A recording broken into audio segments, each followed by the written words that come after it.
Right, hope you can hear me. Can I invite to the stage one of our panelists who's actually in the room, Grant Thomas from EOARD, who I will introduce properly in just a moment.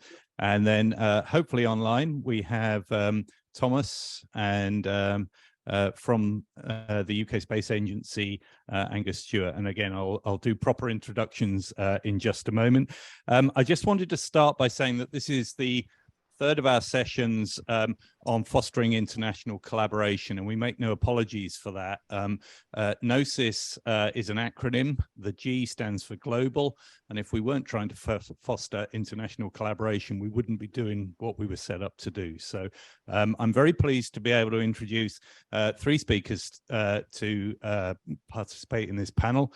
The first is a gentleman that I met through the advisory board that ESA set up for the space safety program, and he chairs that forum. So I'm going to invite Thomas in a moment to say a few words.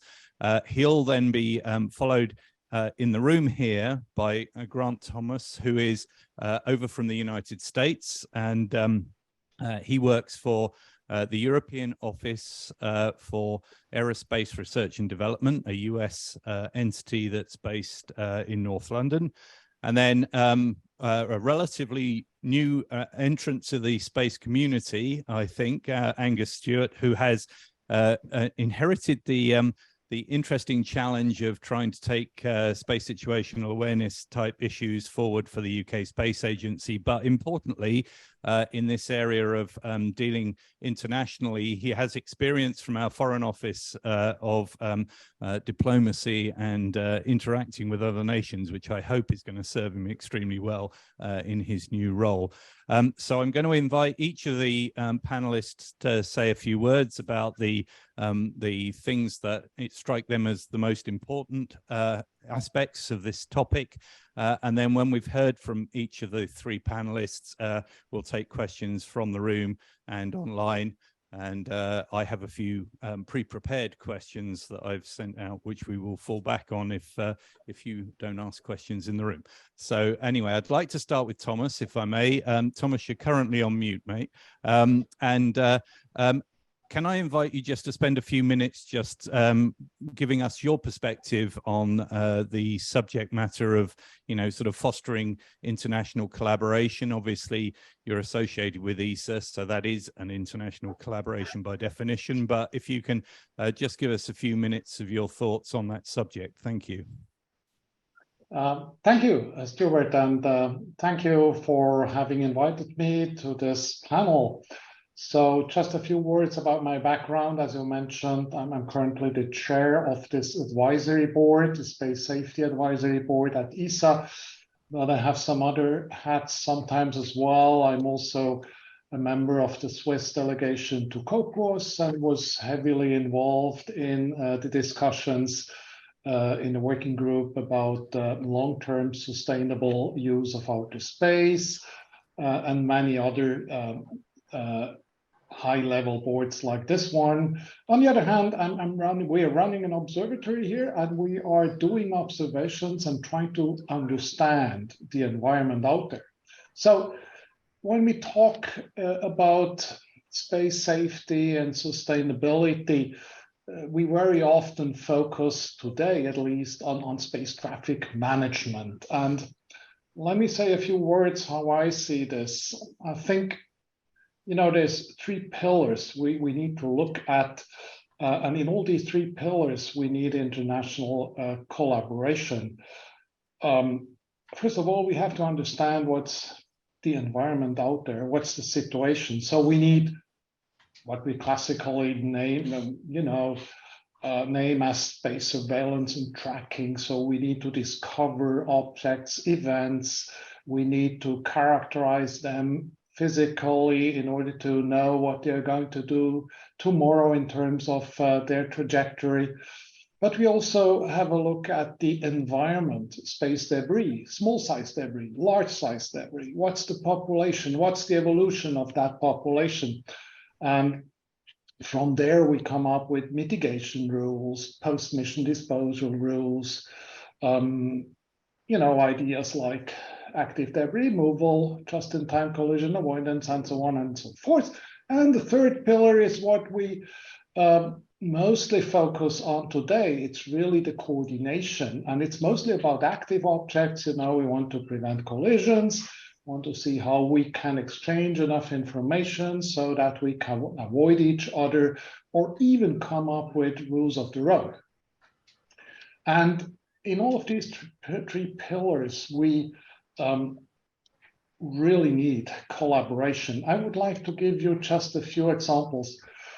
When we talk about the data for collision avoidance, for example, we mostly take it for granted that we have the truth somewhere. We have a catalog somewhere.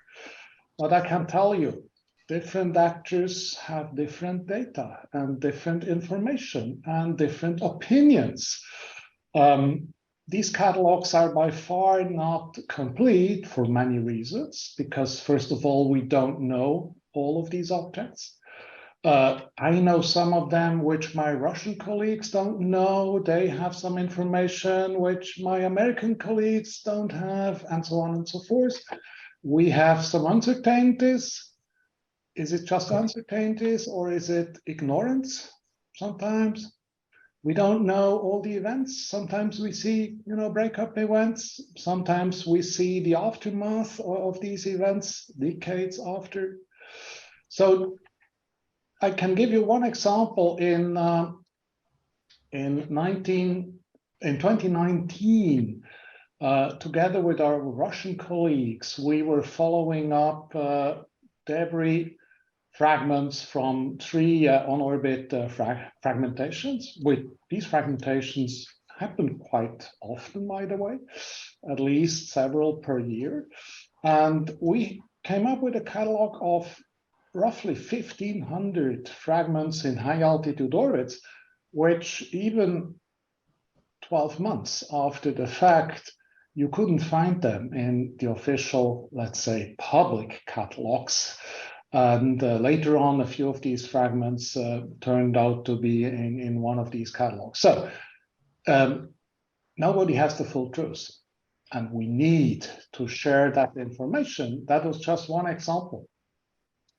So why is this not happening more often? I think there's a whole series of sensitive, mostly political issues, especially the fact that, in some of the doctrines of some states, many, by the way, we still want to be able to hide in space, which means that we classify objects, which means that we don't provide that information, which means we are driving on a road where we don't see the other cars, or some of them. It's even worse, we are kind of not allowed to have a windshield to look through.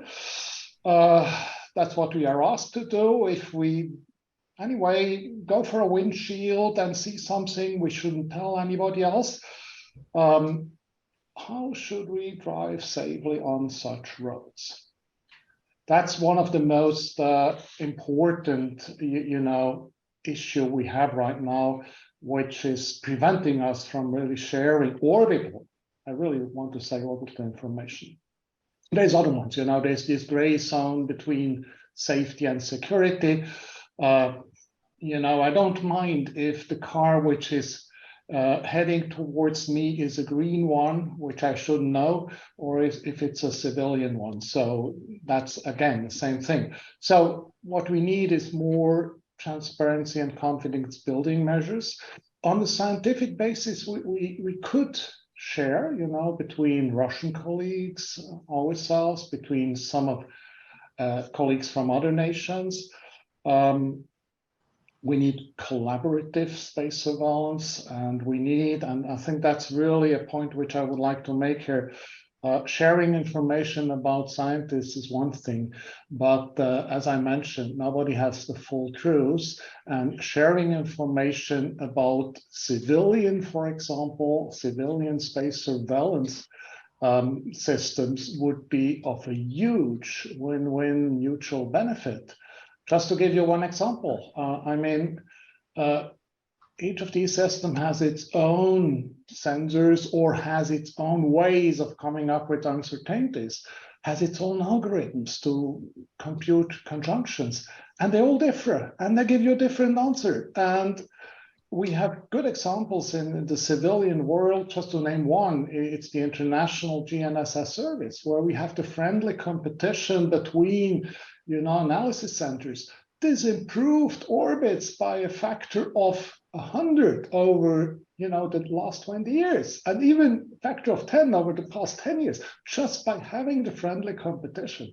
And I guess this should be taken on board when talking about sharing information, when talking about exchanging information at all levels. It's a win-win all the time. And I'm absolutely sure that we need to go along this avenue if we want to be successful here. One last point I really want to stress, once again, we talk so much about coordination of the traffic and rules of the road and the question about responsible behavior. This is all very, very important, but I really want to stress that the current focus on space traffic coordination is not going to save the environment or the future. We really need to make sure that we can manage the long-term evolution of the environment. And that's much more than just coordinating the traffic. With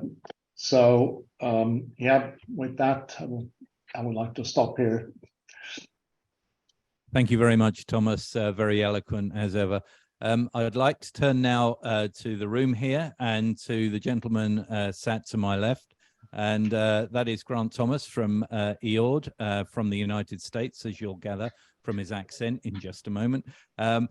So Grant, can I invite you to say a few words from the EOARD perspective? Absolutely. Yes, thank you very much, Stuart, for inviting me here to be a part of this panel. And thank you all for coming, I suppose. And thank you again, Stuart, for getting the acronym right. So the alphabet soup sometimes is pretty thick. Yes, I am from EOARD, and I'll kind of give a little bit of background about our organization, how we're structured, just so that everyone's aware. So AFRL, so the Air Force Research Laboratory, does all of the TRL development for the Air Force and the Space Force for levels basically 3 to 6. They also have a basic research arm, which is AFOSR, which is the Air Force Office of Scientific Research, which looks to do a lot of the basic science development. So TRL, really 1 to 2, right in there for the Air Force and Space Force. They also have an international arm, of which I'm a part. That's EOARD, the European Office of Aerospace Research and Development. But essentially, what they do is they look for, and what I'm looking for as a program officer, is to find and fund interesting research with grants here in Europe and also in the Middle East and also in Africa. There's other international offices for AFOSR, also in Tokyo. We have a new office that's setting up in Australia. We're doing the same thing in South America, actually in Chile, and in Sao Paulo, Brazil. So there's a lot of different investment going on, and a lot of cool research that's being developed. And as a program officer, really one of my primary responsibilities is just to be aware, is to listen to what's actually being developed, particularly here in Europe, right? So particularly here in the UK. What are the new space domain awareness science discoveries that are going on? What is it that people are interested in? What is it that they're looking for? And take that awareness and communicate it back, connect it back with the research labs, with other researchers, and with anybody else that might be interested in what's going on. So encouraging the researchers that we fund here in the UK, for example, to publish and to share their work so that everyone can understand and know better more of what's going on. So ultimately, hopefully, that awareness and communication and connectivity would open new lines of research, right? So open new areas and new avenues, new perspectives, new values there. So in answer to kind of the question of how to engage internationally, how to collaborate internationally, I'll provide an answer, not the answer, but one aspect of that problem that I think is really interesting is to engage at that basic level, is to engage at the fundamental science level, thinking about what are the things about the space domain that we still don't fully understand. A big piece of that is space weather.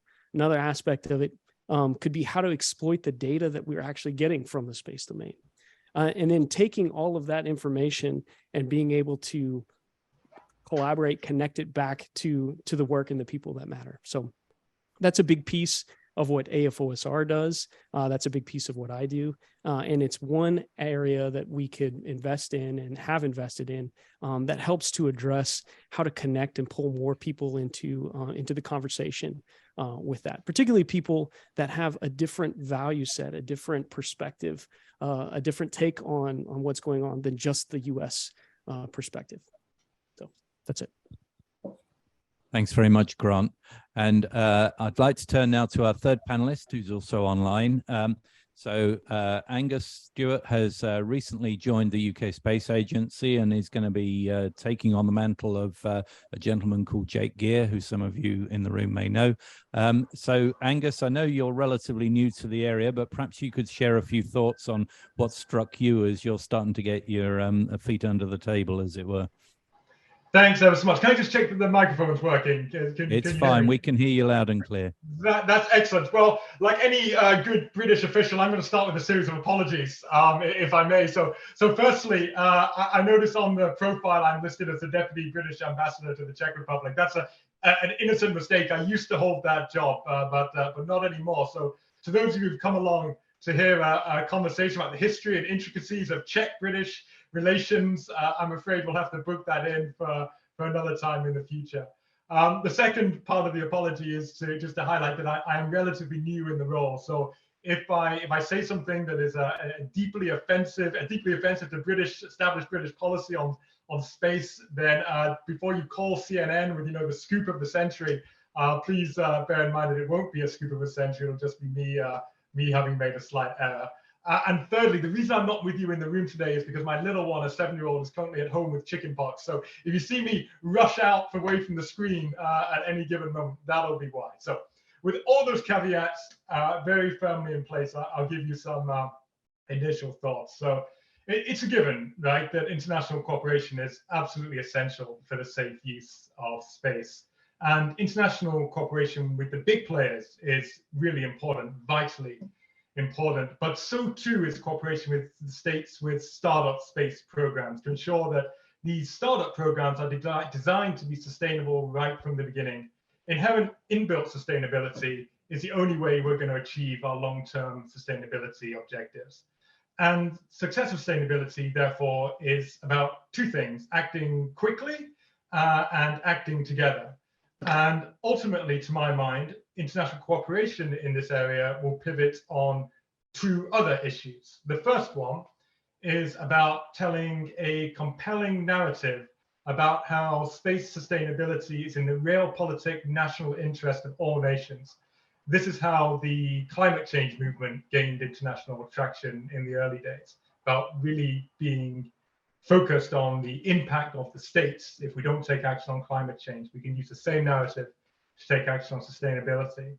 And the second part, the second issue that cooperation will pivot on, I think, is about being pragmatic, about moving forward with engaged states now, rather than waiting for an absolute global consensus on all issues before seeking progress. And with that in mind, it's essential that the larger space operators behave in a way that reflects our ambitions for space. And the UK is a good example here. We're developing enhanced SST capabilities to help navigate space as it currently exists, but also developing plans to start to remove debris from space, which we hope to go live in a few years to help give us the sustainability of space and correct errors of the past, and much, much more as well. So I'm looking forward to exploring that and more as the conversation develops today. And I'll stop there, and I think we're going to go for questions from the room. So thank you. Thank you very much, Angus, for that introduction. So as Angus said, we're going to take questions for our panelists now. So I'd like anybody in the room that has any questions and anybody online that would like to ask a question to please indicate that. So can I take a call for any questions from the room first of all? Is there anybody here that would like to ask a question? Right, I've got Catherine.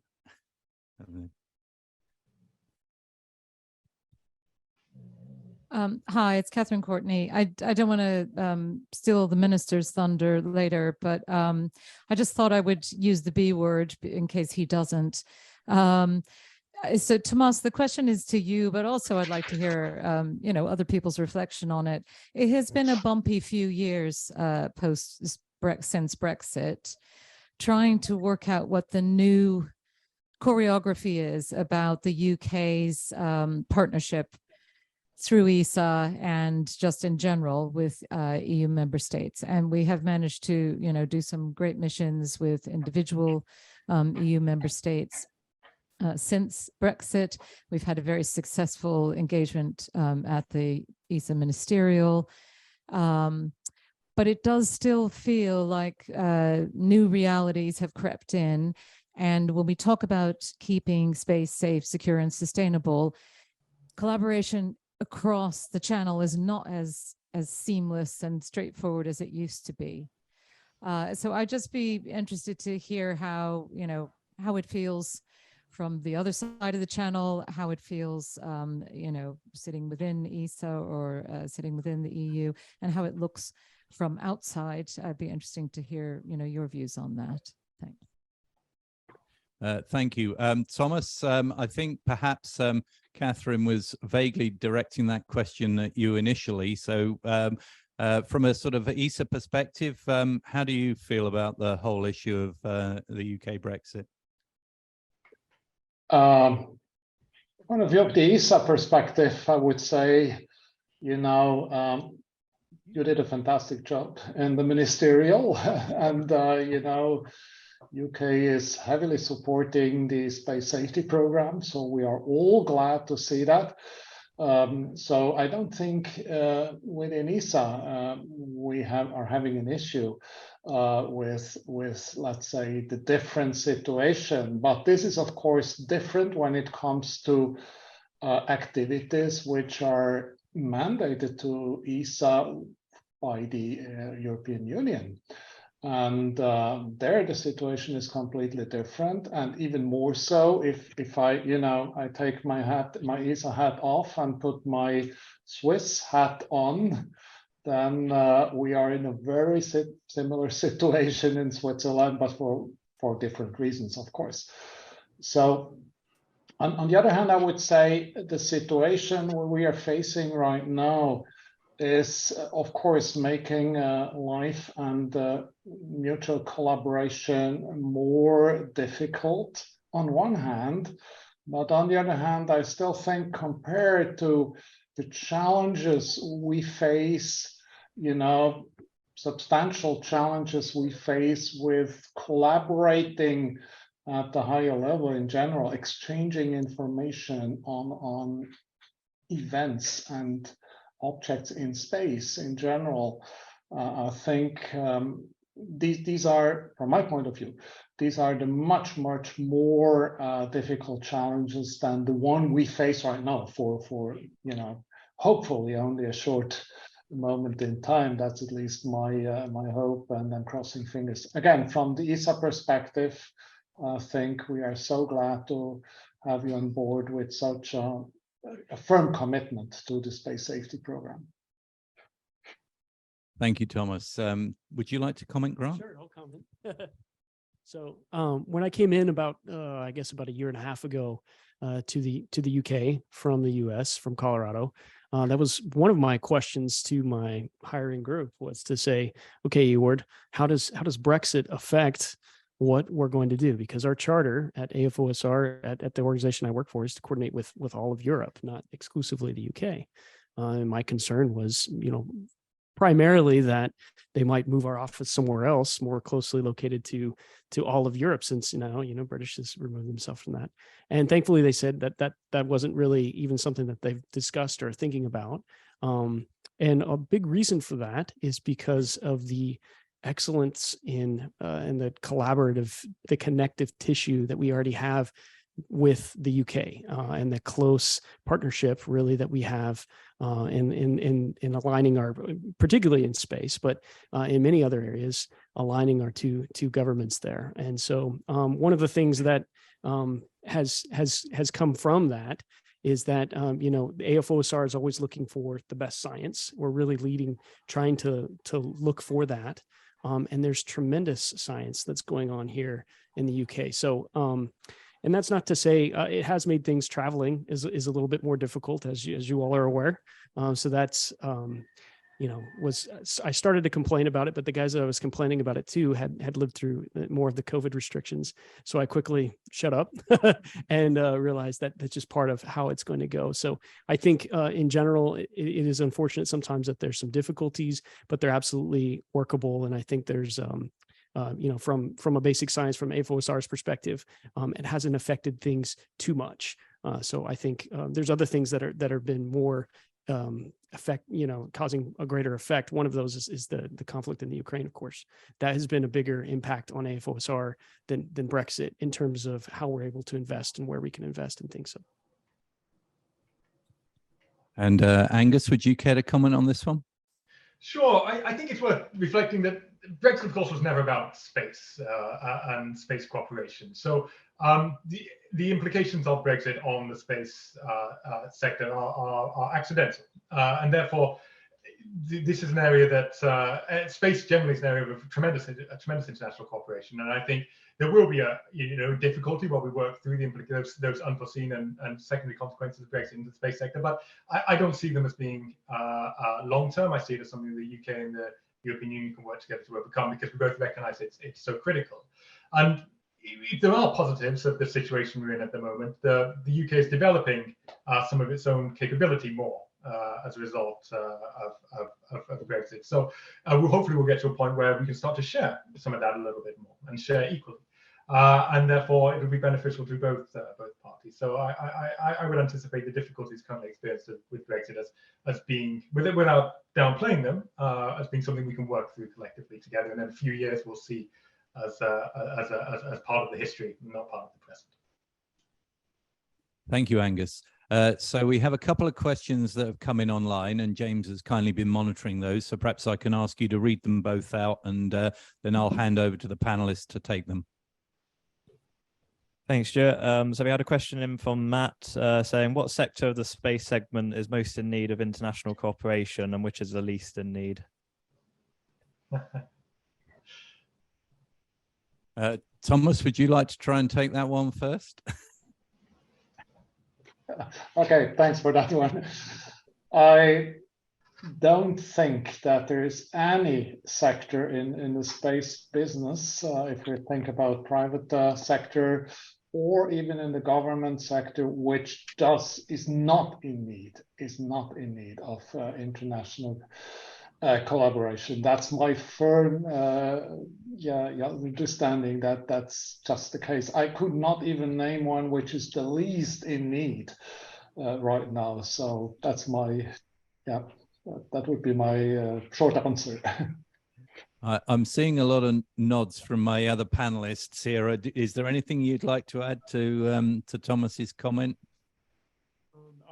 I'll add one thing since I got the microphone here. One thing that I'm looking for in particular is international collaboration on the area of astrodynamics in terms of how we maneuver in space and what we're going to do in an optimal way cislunar.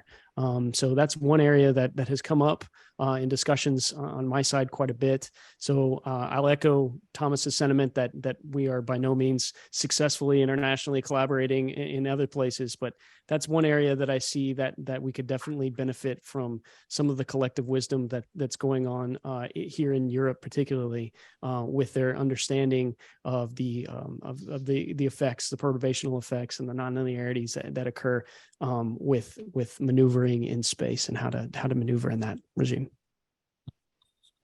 Thank you. Did you have anything you wanted to add, Angus? No, not substantively.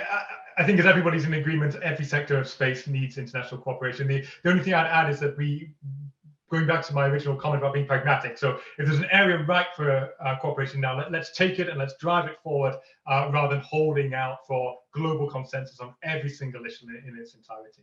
But yes, across the piece is absolutely essential. Thanks, Angus. Right, yeah, I think we had another one online. Yeah, we've got two actually, but if you want to do one online and then we'll go back to the in-person for a sec. So from Angela, we heard yesterday that EUSST does not want to share with the US Department of Commerce on SSA. Is that the showstopper for international cooperation? It seems to be at face value. Yep. Would you like to try and take that one, Thomas? I guess ESA and the EU are not the same thing. So perhaps asking you to comment on EU policy is a little unfair, but I'll do it anyway. You're right. Thanks for mentioning that. I mean, ESA and EU is not the same because there's a few ESA member states which are not EU member states, as we all know. Yes, no, I don't think, you know, whatever happened yesterday, that this is a showstopper. It's just, you know, it's just something which we may take for granted, that like-minded will share everything. Perhaps not, but we have much more, you know, challenging issues. How do we bring our Russian colleagues on the table? How do we bring the Chinese on the table? Because the Chinese have, as we heard today, I mean, they have a very capable and performant space surveillance system. The Russians have a space surveillance system as well, and they have different catalogs, they have different information, and it would be so beneficial to merge this information somehow, if we could. But the point is really, how can we bring them on one table, and how can we come up with, let's say, enough win-win or enough benefits for all these actors to come together, to see that there's a benefit if we work together. We are not yet there, and I think the main obstacles are still the fact, really the simple fact that space is today still dominated by you know, strategic and military concerns and use. And especially right now, you know, during the difficult time we face with the Ukraine conflicts and other ones, it became obvious again. And so I wouldn't say this is a showstopper, not at all. I mean, it's along the same lines as we have issues with exchanging information with others. Thank you, Thomas. Can I ask whether you'd like to give a US perspective on this, Grant, or is that rather a boilers in chalice? I'll give a perspective. I don't know. I can speak for the whole U.S. I probably shouldn't. No, I mean, I think there's a lot to that question. It's challenging, as Thomas mentioned. One of the things that comes up sometimes, particularly being from a defense perspective, Europe is in a really unique place, particularly with engagement with Russia and even with China, that can really benefit all parties involved. And so, you know, my hands are tied in many ways in terms of collaborating with those two partners in particular. And so I would be excited for different connectivity to work. One of the statistics that I heard recently that was really eye-opening for me, and who knows, right? There's the statistics are what they are. I haven't investigated this, probably is bad to say, but I'll repeat it anyway. And the sentiment is true, and that is they said 97% of the debris that's in space is from either the US, China, or Russia. And so whatever policies we make, whatever decisions we're deciding to do, if we're not doing it at involving the majority of the people that are participating there, they're not really going to be all that effective. And so I think there is some truth to that. We need to figure out a way to work through that. I don't have any solution there, but I think it is a problem. Yeah. And I think the challenges of achieving sort of astrodynamic standards that you referred to just now potentially going to recur if we do, as Thomas was suggesting, and try and work with countries like Russia, who we have two-line element sets. They involve the Keplerian orbital elements. I believe the Russians prefer to work with XYZ, X dot Y dot Z dot, sort of more vector-based coordinate system. So and there's a translation process associated with those things. So if we have to meet those challenges, I guess we will. Just before we move on to another question, Angus, did you have anything you'd like to contribute to this question? No, I don't think so. I think I actually wasn't cited on this decision, so it's news to me. But instinctively, of course, it's sad if sharing information isn't occurring as freely as it could be. But as I think Thomas mentioned earlier, it won't be a showstopper, and who knows, policies change and evolve over time. So yeah, that's all. Thank you. I think we had another question in the room here.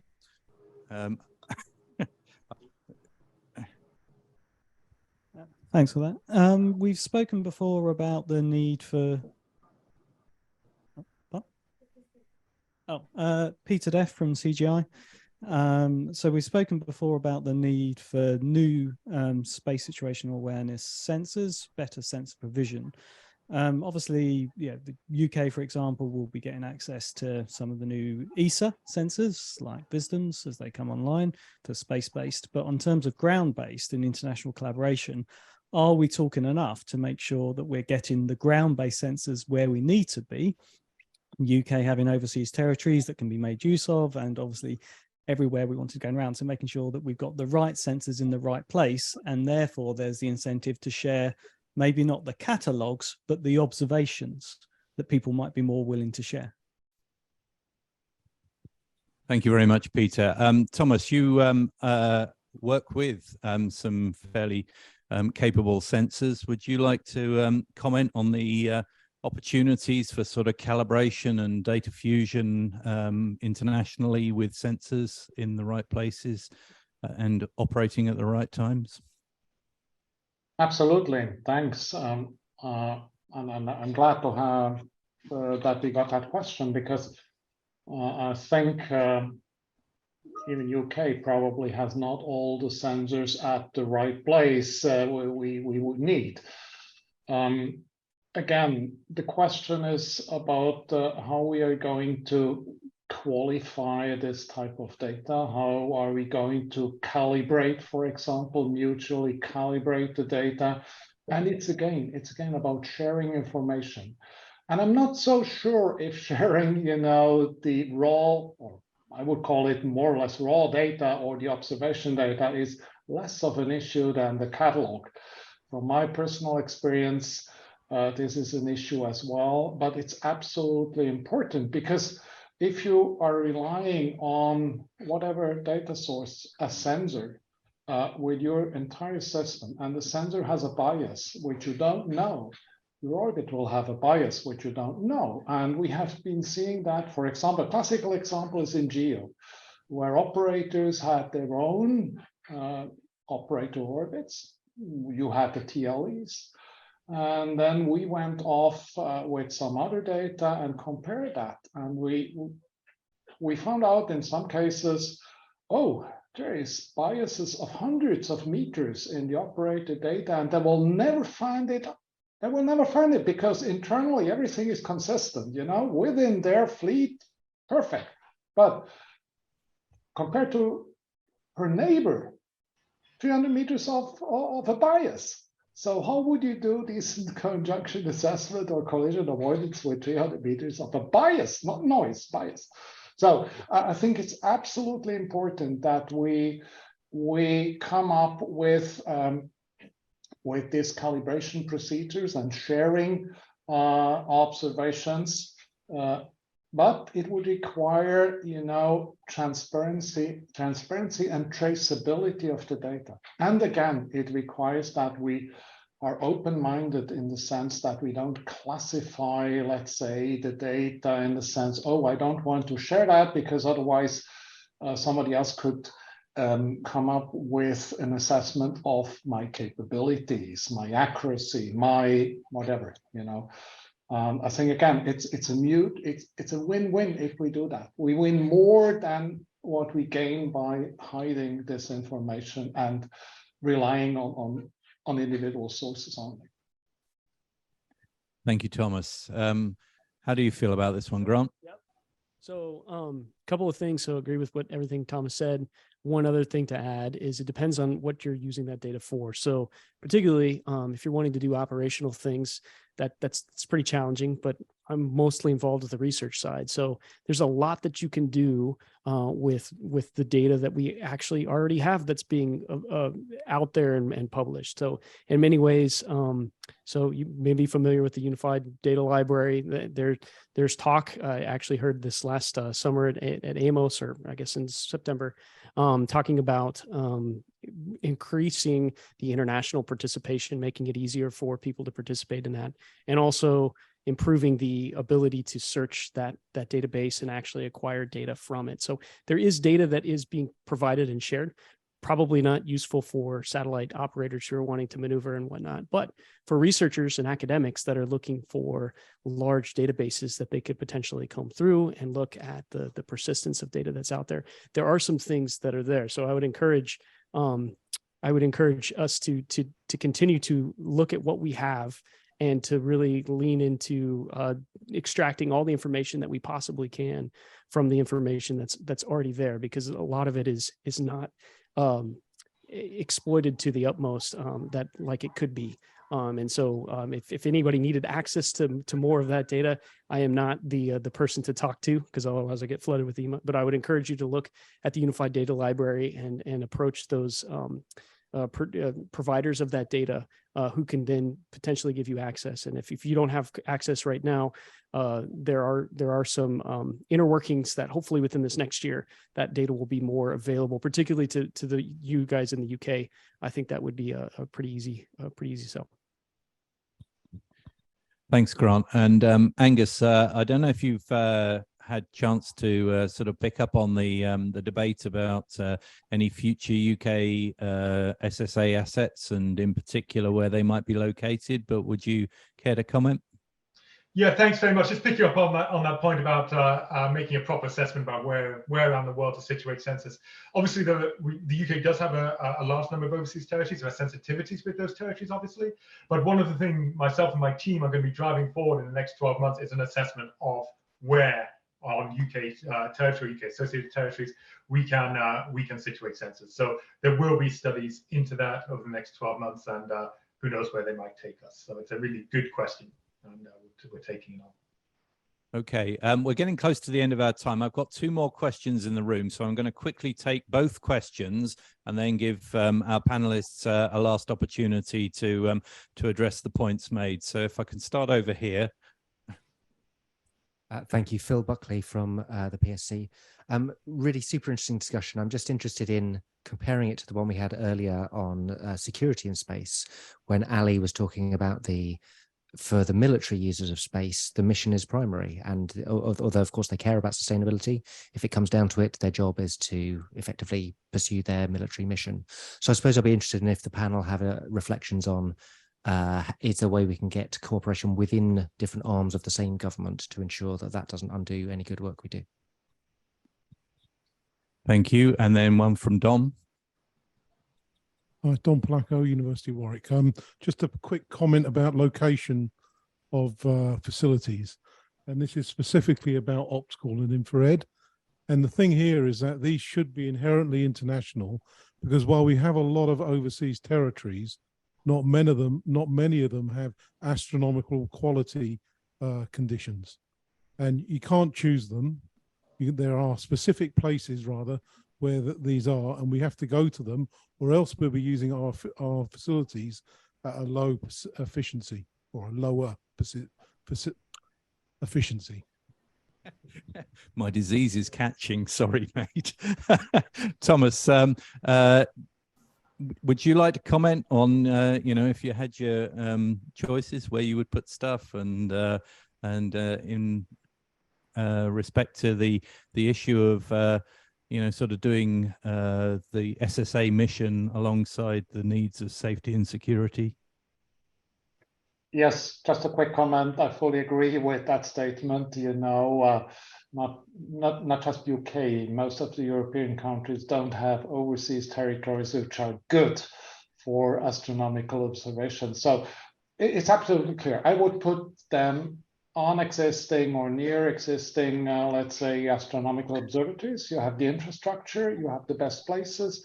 We have been doing that already. We have a network of sensors which are located at astronomical sites, one in South Africa, for example, in Sutherland, where there's a big South African observatory. So this is really, I would just stick with that. Concerning, you know, safety and security, again, I'm arguing that for both sides, you know, the military side and the civilian government side, we need safety. We need to make sure that we don't, you know, bump into each other. We need to make sure that we keep the environment clean.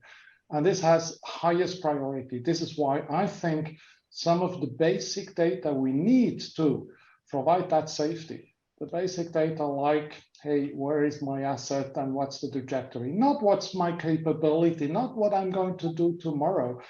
We need to make that as open to all of us who need it, I would say. And bilateral is not enough, that is for sure. We need more than that. We need international, you know, collaboration and coordination. We need international, like in civil airspace, you know.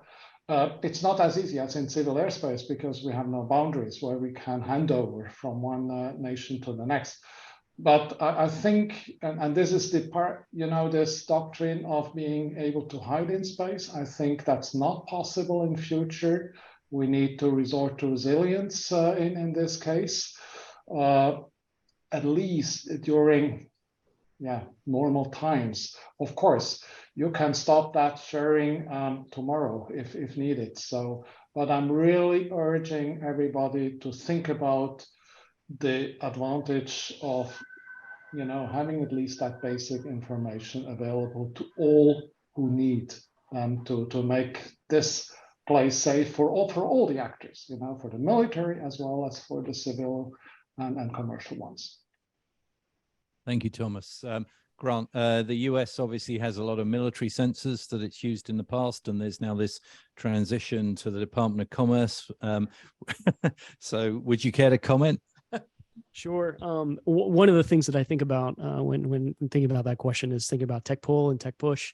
We talk about that sometimes about what's needed today and what people are really asking for is the pull. There's also a really interesting question of pushing, right? So what are the things that people don't know that they need, that they do need, and thinking about how to collaborate on both sides of that issue.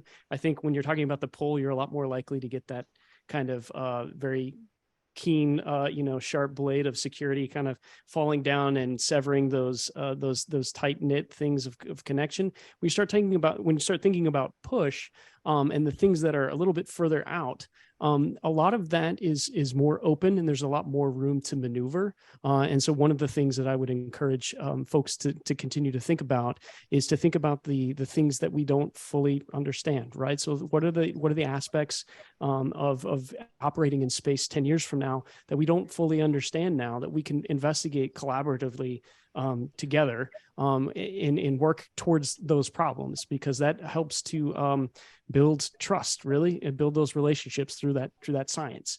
Because ultimately, what helps to bridge those gaps is a mutual appreciation of where each other are at, and helping to involve people early on in those conversations about those policies that will be made further in the future, about those things that we don't fully understand now, and getting that connection going as early on in the process as possible really helps to, at least theoretically, would help to bridge that gap and help to make for a more comprehensive, cohesive unit. To kind of address Don's question a little bit, one thing that's come up actually, so with our office in Chile, right? So they have the pristine optical imaging location there, and a lot of those sensors are looking for partners. They have great sensors and they have great capability. They don't always have a tremendous amount of quality ideas. So if there are some fantastic research opportunities that you can think of, that you would love to work with some of the telescopes or assets out there at the Atacama Desert, I can help to maybe connect you with some of those folks. No promises. I'm not really in charge of that, but I'm happy to facilitate that conversation. There's another conference that'll be going on this spring. So if you want more details on that, there's a plug. Yeah, just look me up and we'll maybe go together. Be a long flight. All right. Thanks, Grant. And just to exemplify, the things that we don't understand, I think, for example, the small debris population and how that might influence the orbits that we choose for constellations in the future is a perfect example of the sort of thing you were talking about. Angus, can I give the final word to you? Would you like to address either Don's comment or the question about safety and security? Sure, absolutely. I know we're over time, so very quickly, space is obviously a civilian and military environment, the same way land, sea, and air are here on Earth. So we recognize that absolutely in the UK. So our National Space Operations Centre that we're establishing at the moment is combined civilian and military to try and address absolutely the issue that my colleague at the PSC asked at the beginning about how we resolve the potential conflict between those two entities. We're trying to address that by working together right from the start. Who knows? That'll address the issue nationally. Hopefully, will lead into something that might address it internationally as well. So I'll stop there. It's a good question, and hopefully we've got a good national answer to it. Thank you very much. So before I do any more damage to the schedule, can I invite the people in the room to thank our panelists, Thomas, Angus, and Grant. And I'd like to extend a thank you to James for monitoring the questions online, and to Angus's dog for being a fourth member of the panel briefly.